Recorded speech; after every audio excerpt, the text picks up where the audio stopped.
আজকে এই সম্মিলিত সংখ্যালঘু জোটের আয়োজনে সারা বাংলাদেশ ব্যাপী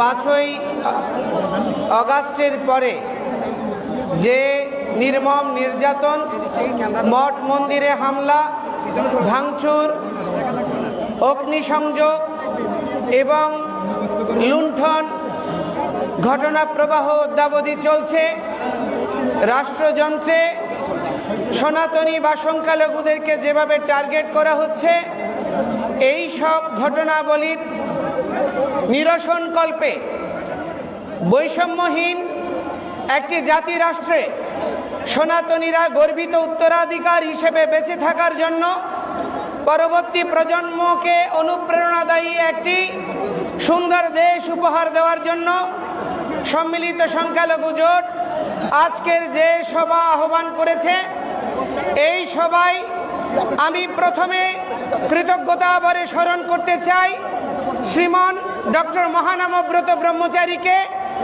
যিনি প্রথম দেশ স্বাধীনের পরে উপলব্ধি করেছিলেন সমস্ত সন্ত সমাজ, সমস্ত শ্রেণী বর্ণের এক হওয়া ছাড়া এই বঙ্গভূমিতে সনাতনীরা যথার্থ স্বাধীনতা লাভ করতে পারবে না। এই জন্য তিনি সন্ত মহামণ্ডল করেছিলেন। আজকে এখানে কেন্দ্রীয় তপবন আশ্রম, তুলসীধাম, ঋষিধাম, শঙ্কর মঠ সহ আমাদের যত মঠ মিশন রয়েছে, মহাপ্রকাশ মঠ, জগৎবন্ধু সুন্দরের এবং বিভিন্ন সৎসঙ্গ, গৌড়ীয় মঠ সহ যত মঠ মিশন রয়েছে, প্রতিটি মঠ মিশনের নির্বাহী বা প্রধানগণ এখানে অংশগ্রহণ করেছে।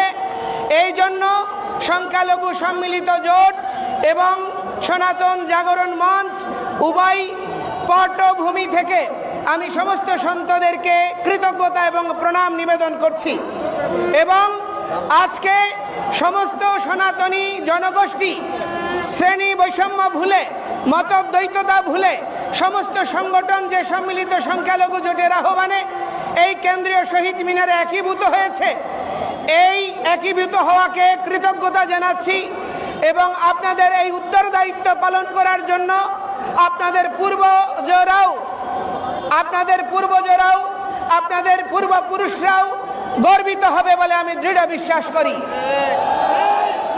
আজকে আমরা বাঙালিরা এই বঙ্গভূমির সন্তান।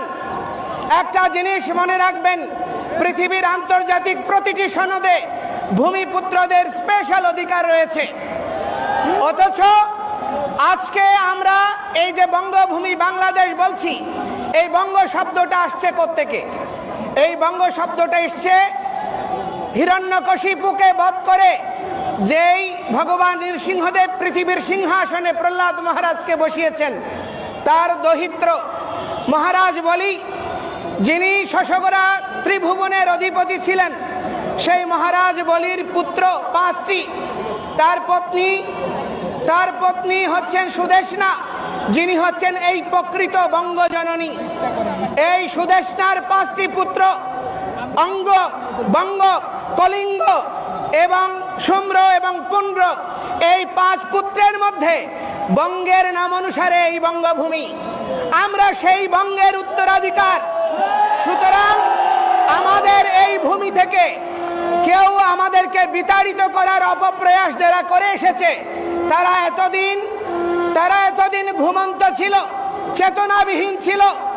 আর এই অবচেতন মনের কার্যক্রমের পরিণতি হচ্ছে আজকে সাধু সন্তরা 53 বছর পরে তারা রাস্তায় নেমে এসেছে। আমাদেরকে অনেকে প্রশ্ন করছে, আপনারা বিগত 15 বছর কোথায় ছিলেন? আমি আমাদের মাননীয় উপদেষ্টা বৃন্দ, আমাদের গণজাগরণের এই যুব আন্দোলনের যারা সমন্বয়ক বৃন্দ, বিভিন্ন রাজনৈতিক বৃন্দ, আপনাদেরকে আমি দেখিয়ে দিতে চাই 2012 সনে হাটহাজারীতে মন্দির ভাঙচুর হয়েছে, 25টা মন্দির। 2016 সনে হয়েছে, 18 সনে হয়েছে, 21 সনে রক্তাক্ত শারদ হয়েছে। সারা পৃথিবীর 154টি দেশে আন্দোলন হয়েছে, বাংলাদেশে আন্দোলন হয়েছে। আমরা সংস্কৃতির উত্তরাধিকার বলে সারা পৃথিবীতে সুশৃঙ্খলভাবে আদর্শিকভাবে আমাদের মনের আকুতি ন্যায্য অধিকার প্রতিষ্ঠার আন্দোলন করেছি। এই আন্দোলন সারা পৃথিবী জুড়ে বিস্তৃত হয়েছিল। আপনারা তখন কি ঘুমন্ত ছিলেন? আমরা কি আন্দোলন করিনি? ৭৩ সনে সারা দেশে একযোগে প্রতিমা ভাঙচুর হয়েছে। এই জন্য পূজা উদযাপন পরিষদ গঠিত হয়েছিল। আমাদের অর্পিত সম্পত্তি এবং ৯০-এর পরে সাম্প্রদায়িক দাঙ্গার পরিপ্রেক্ষিতে হিন্দু বৌদ্ধ খ্রিস্টান ঐক্য পরিষদ গঠিত হয়েছে। সমস্ত সংগঠনগুলো জন্মের পেছনে এক একটা আন্দোলন ভূমিকা রেখেছে। আজকে বহু প্রতিষ্ঠান হিন্দুদের মধ্যে গড়ে উঠেছে। অতিশয় লজ্জার বিষয়, অনেক ধর্মীয় প্রতিষ্ঠান অনেকে অরাজনৈতিক বলে নিজেদেরকে নিষ্ক্রিয় রাখছে। আমি তাদেরকে প্রশ্ন করতে চাই, কোনটা রাজনীতি? সনাতন ধর্মই বিশ্ব রাজনীতি শিখিয়েছে। এখনো আধুনিক রাষ্ট্রবিজ্ঞানের জনক বলা যায় এই কৌটিল্যের অর্থশাস্ত্রের প্রবক্তা চাণক্যদেবকে, যিনি সারা পৃথিবীতে রাষ্ট্রবিজ্ঞান শিখিয়েছে। এখনো বিশ্বের রাষ্ট্রবিজ্ঞান চাণক্যের আধুনিক রাষ্ট্র ব্যবস্থাপনার বাইরে আসতে পারেনি। এখনো মুদ্রা ব্যবস্থা এই তার প্রভাব রয়ে গিয়েছে। সেই চাণক্য থেকে শুরু করে প্রথিতযশা সমস্ত সন্তরা, মনীষীরা, রাজর্ষিরা রাজনীতি করেছে। রাজনীতি মানে হচ্ছে উত্তম নীতি। কিন্তু আজকে দুর্ভাগ্যের বিষয়, আমাদের বাংলাদেশের রাজনীতির নামে শুধুমাত্র ক্ষমতা দখল, অর্থ লোপাট এবং জনসাধারণকে শোষণ করা ছাড়া আর ভালো কিছু আমরা গত ৫৩ বছরে পাইনি। একটা জিনিস মনে রাখবেন, এই পরিণতি খুব ভালো দিকে যাচ্ছে না। আমরা একটি অসাম্প্রদায়িক বাংলাদেশের স্বপ্ন দেখার জন্য দেশ স্বাধীন করেছিলাম। সমস্ত হিন্দু, বৌদ্ধ, খ্রিস্টান, মুসলমান, সমস্ত উপজাতি সবার অংশগ্রহণে ৩০ লক্ষ শহীদের রক্তের বিনিময়ে ২ লক্ষ নির্যাতিতের আত্মবলিদানে এই বাংলাদেশ স্বাধীন হয়েছে। ৪টা মূলনীতিকে আধার করে গণতন্ত্র, সমাজতন্ত্র, ধর্মনিরপেক্ষতা এবং জাতীয়তাবাদ। অতিশয় দুর্ভাগ্যের বিষয়, দীর্ঘ সময় ধর্মনিরপেক্ষতাকে নির্বাসনে পাঠানো হয়েছে। অজুহাত দেখানো হয়েছে যে ধর্মনিরপেক্ষতা মানে ধর্মহীনতা, ধর্মনিরপেক্ষতা মানে প্রতিটি ধর্মের সহাবস্থান নিশ্চিত করা। এই সত্যটি অনুধাবন করতে না পারার জন্য কেউ এইটি নির্বাসনে নেওয়ার প্রচেষ্টা করেনি। এটি বুদ্ধিদীপ্ত একটি প্রচারণা। বাংলাদেশে তথাকথিত সুশীল সমাজ, তথাকথিত জ্ঞানীরা এবং তথাকথিত কিছু মিডিয়ার যৌথ প্রচারণায় ধর্মনিরপেক্ষতাকে ধর্মহীনতা হিসেবে উপস্থাপনের প্রচেষ্টা হয়েছে,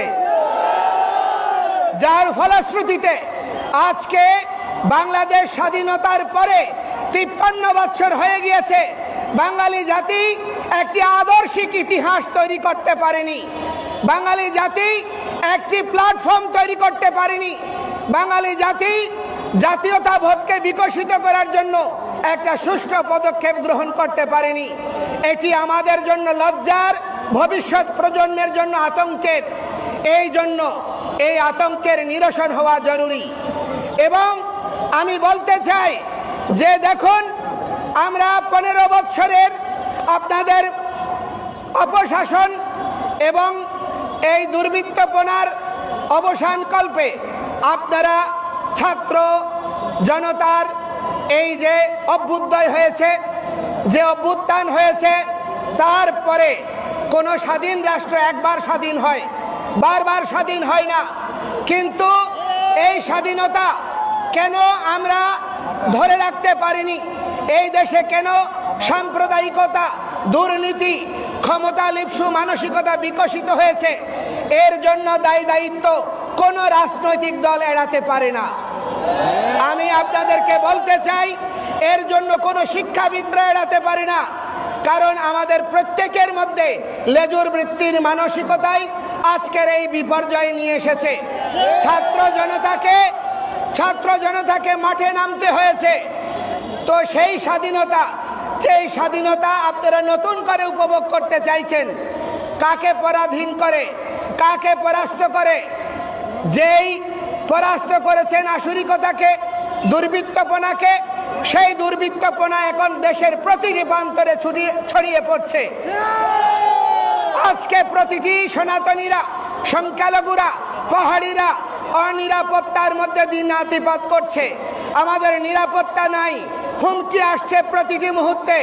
কিছুক্ষণ আগে জানলাম ভোলাতে সার্কুলার রোডে ধীরেন রায়ের পূজা কমিটির পূজা বন্ধ করে দেওয়া হয়েছে। বিভিন্ন জায়গায় পূজা বন্ধ করে দেওয়া হচ্ছে, প্রতিমা ভাঙচুর হচ্ছে, মঠ মন্দির ক্ষতিগ্রস্ত করছে, চাঁদাবাজি চলছে, শ্লীলতাহানি হচ্ছে। এখন প্রশ্ন হচ্ছে সংখ্যালঘু কারা?